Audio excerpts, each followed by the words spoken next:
Ma'am, this is T. Kushi from ITA and my roll number is 37 and my topic for English and concept video is communication and three types of communication.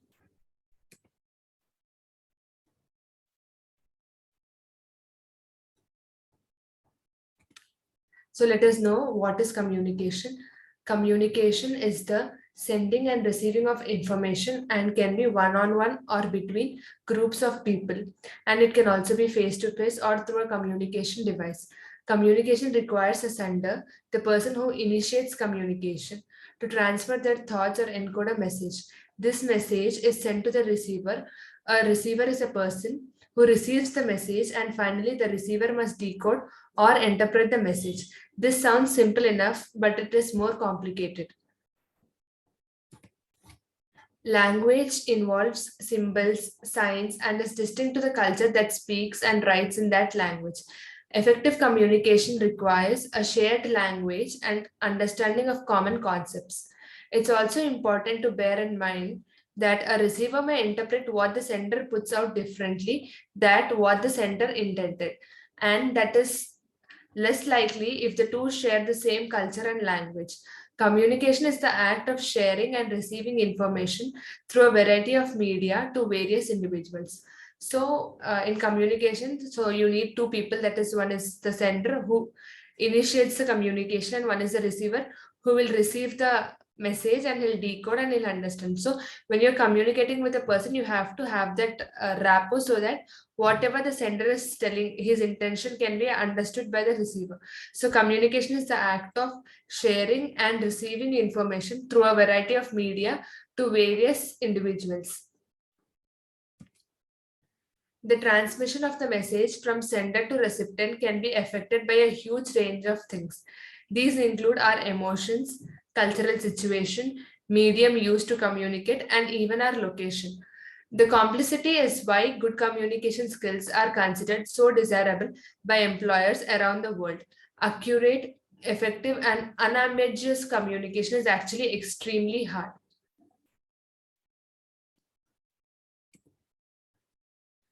So, communication is nothing but the exchange of information.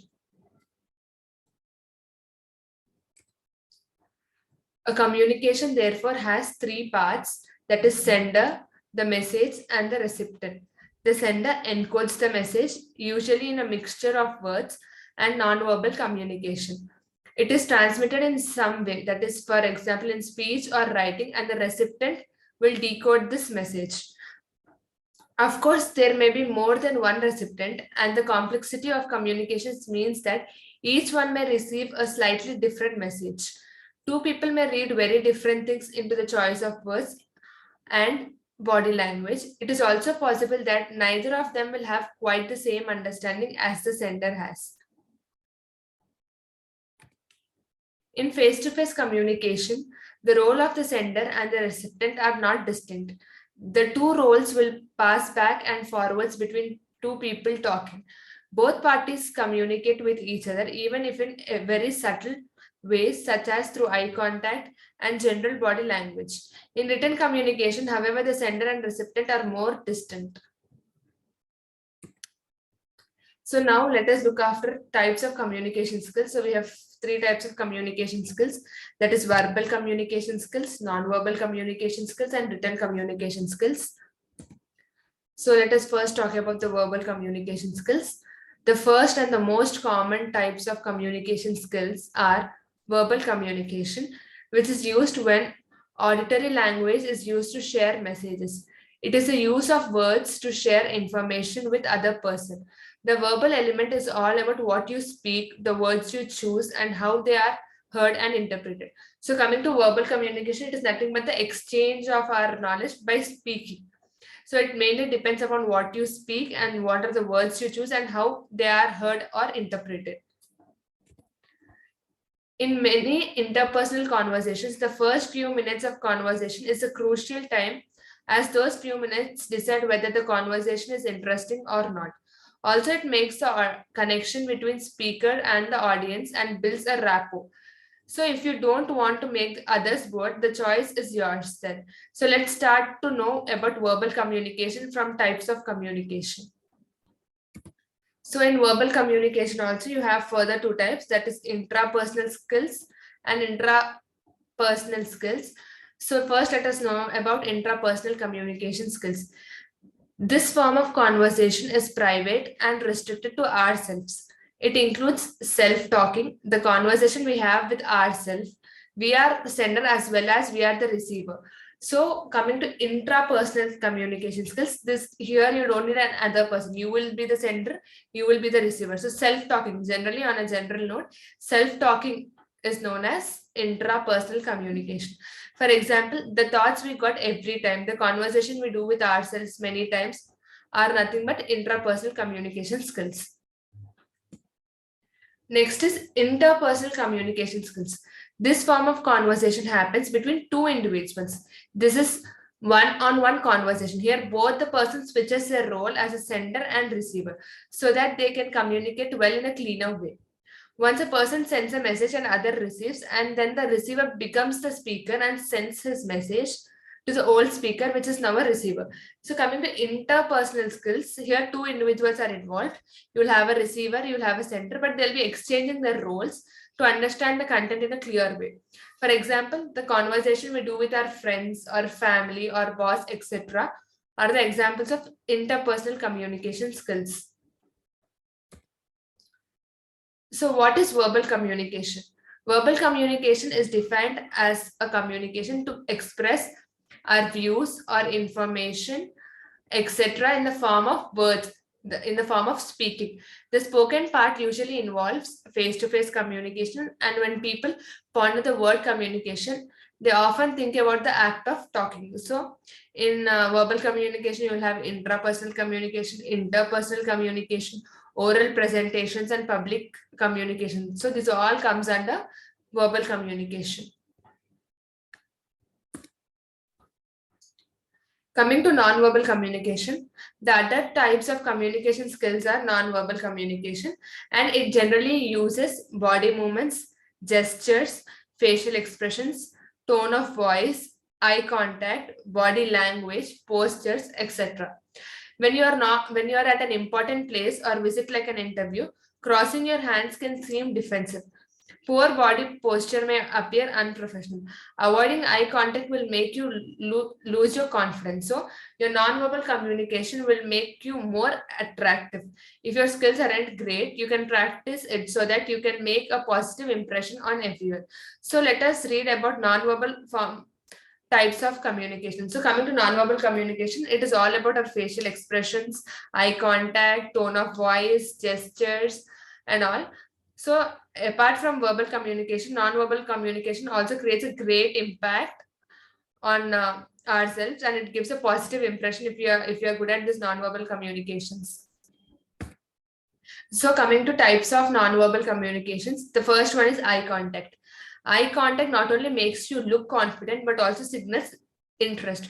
You can reply to another person with only eye contact. Eyes are the part of communications. You can express your message by just eyes and eyebrows combination like happy, shocked, surprised, etc. So it is said that eyes never speak lies, but a tongue can. Using the eyes can make you look confident, and also it makes conversation interesting and a continued process. So the first type of non-verbal communication, which is very important, is eye contact. So it makes us look more confident, and it creates an interest to talk in a conversation and all. So you can express many feelings through your eyes: happiness, shock, or surprise, everything. There is a saying that your eyes always speaks truth, even if your tongue says false thing also. So coming to body gestures, another types of communication skills is gestures. Live and animated gestures make the conversation more interesting, and another person will not think boring about you. Your audience can easily understand your words with the help of your gestures. They will get connected with you easily. Gestures can be movement of arms, nodding of head, etc. So coming to body gestures or body movements. So when you feel free, your audience will also feel comfortable, and it makes them understand what is what in a clear way if you are good at giving your body gestures. So body gestures can be anything. It can be your nodding of head or movement of arms, etc.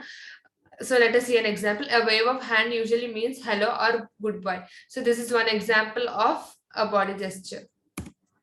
Coming to facial expressions, the face is an important communicator as it will enhance your communication with just simple movements. Also, it makes your communication interesting, and with these clues, other people can understand your emotions and can feel it. It is a powerful form of communication, like angry, joy, surprise, fear, sad, shock. We can read all these emotions of a person by observing their facial expressions. So coming to facial expressions, so when we are keeping facial expressions, the opposite person can understand our mood and all, what are our emotions and all. So it plays a crucial role. So it may be like, expressing joy, expressing fear or sadness or shock, anything, whatever facial expressions are seen, it helps the other person to understand us in a better way. So here you can see the facial expressions: angry, joy, surprise, disgust, sadness, and fear. So coming to posture and body orientation, you communicate a lot by just the way you walk, sit, stand. Speaking with your back turned will make your speech disinterested. No matter you believe it or not, but your body can define you and your character by your body orientation and postures. So always sit with a straight back, walk evenly, and stand with closed doors. You never know where someone is judging you, which directly or indirectly impacts you. So coming to posture and body orientation, so one person can be judged by the way they walk, sit, and stand. So always make sure that you sit erect and you walk evenly and stand with the closed doors, because you'll never know which how are you being judged by others. It may be directly or indirectly you'll get impacted by that. So body orientation postures will also play a very important role in communication. Coming to body language is types of communication where the body can convey the meaning of your words. It may take two forms of consciously and unconsciously controlled movements. It can describe your emotions and thoughts. Police usually find suspects by watching their body language.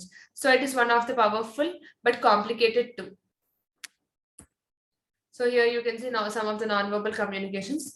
So nonverbal communications refers to communication that is produced by our body movements, means it can be eye contact or body language or vocal cues. In other words, communication without using words is known as nonverbal communication. So communication without using words means it can be your gestures, it can be your body movements, eye contact, etc. So here you can see in the picture how body language is used, how facial expressions and eye contact and hand gestures plays an important role in communication. Coming to written communication, another form of types of communication skill is written communication. It is verbal communication which is in the written form. Normally, when verbal communication takes place in real time in wordings, is called as written communication. They may be printed on paper, it can be handwritten, or it can be played on a screen. So written communication usually constructed over a long period. Here the sender can write a message and the receiver can read it anytime, unlike a conversation that is carried in a real time. Written communication can be read by many people, such as a book, an article. It's one-to-many way communication as opposed to one-to-one verbal communication. So coming to written communication, so in written communication, it is nothing but verbal communication, which is in the form of written words. So it can be of a printed paper, or it can be handwritten, or it can be displayed on a screen.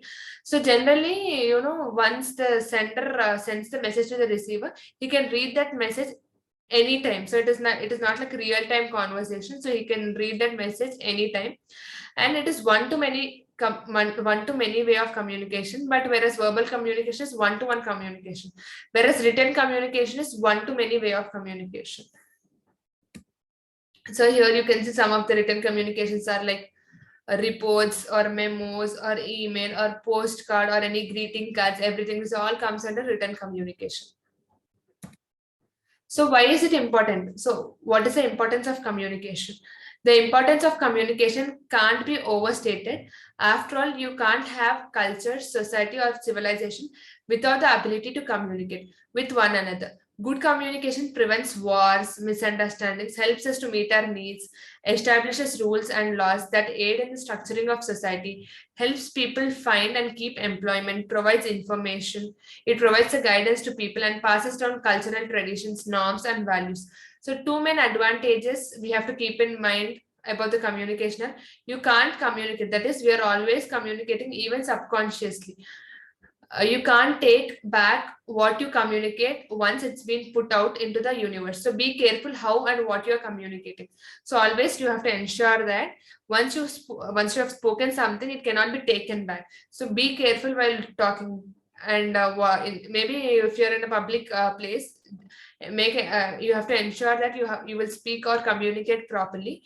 And communication is very important to know, to understand one's emotions, and to prevent misunderstandings, to know the information, to know guidances, to learn about our culture. So to learn everything, you need communication. So communication is key to your success. It may be in relationships or in workplace or in citizens of your country or across your lifetime. It plays a crucial role, and communication is always a key to your success. Communication influences your thinking about yourself and others. Communication represents you and your employer.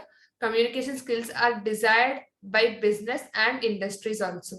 So it plays a very, very important role. So communication is a key to success in getting job opportunities or anything, to maintain relationships with others, or to engage with people, or to overcome misunderstandings. For all these, communication plays a very crucial role.